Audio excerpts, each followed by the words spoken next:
nu Dúgvan Duan som heter Duan. Problemet är att han helt sig en høna. Så det som vi får pröva nu är att köra sin burturfrá henne i mjörskan nu. Och så släppa henne vid man finner hem. Och vad säger slutjentna?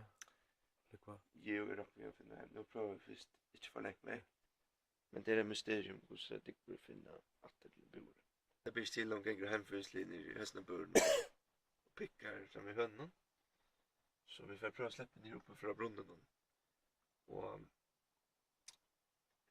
ja, så är det spännande om hon klarar att finna hem till det. Så nu är det så saman inte. Att det gamla Patrik så är man att blåsa i nacken för att få lite tama. Nu kommer det flowödlen. Det måste vi. Jag måste bara flicka. Du måste klara det. Ja? Inte bara hakna samman.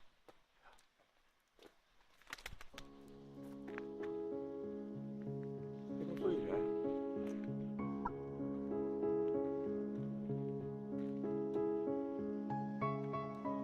Flyger runt en kväll. Så läs, nu kollar vi då man emot bojlingen under brunnen efter. Alltså det kunde flyga upp till 120 km/h. Vanliga flyger där mellan 34. Men hon flög ringgras och så var hon så vi ett var en borster. Så vi misstog att hon förklarade för att flyga om man efter motor. Just någon då brukar så en instinkt att finna Børkugøtu tjej. Det var så bra. Finna fram. Och det är en ny stig henne för jag blev vaksin och pröva vansen här. Det är annars den familjen som hon är vuxen upp så vi och henne och något men det är som gånger med i mitt bein, ja.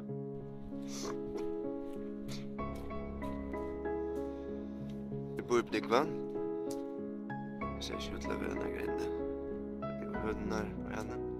Junter och varje etage när bor Dúgvan inne. Gamla sleppa säckar. Vi nämner ägger här med vi. Och ja, nej, jag vet inte.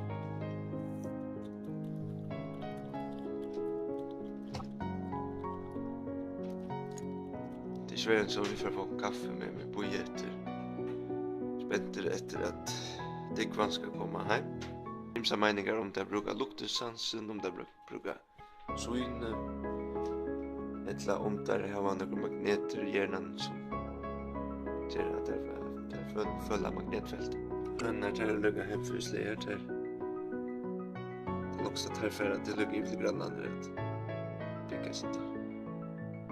Han är som det så tja, han är tyvärr en ko över henne. Han är inte vuxen upp som i hønunum så det är jaksta näst.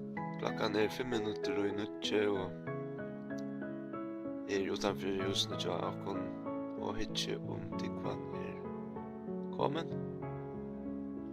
Men det ser ikke ut til å være en riktig luft. Heldur du Dúgvan for å klare det? Ja, heldur du Dúgvan for å klare det? Jeg flyr også oppe, ja. Ser på Dúgvan. Jeg ser på.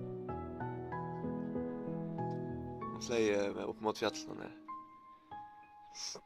Ja. Ja, nu klarar ui. Så hon är flöj på boi om man för huset så är också att hon faktiskt pejlar huset ja men det var att hon dammar så väl att smaka falskt men till nästan på en chat och ska bli vaksin och klara sig själv ut i hemmarummet.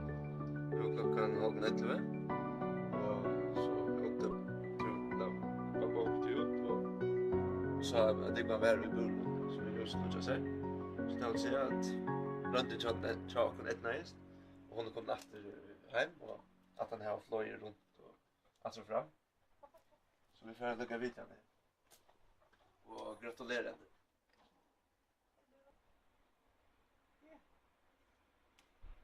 Välkommen hem.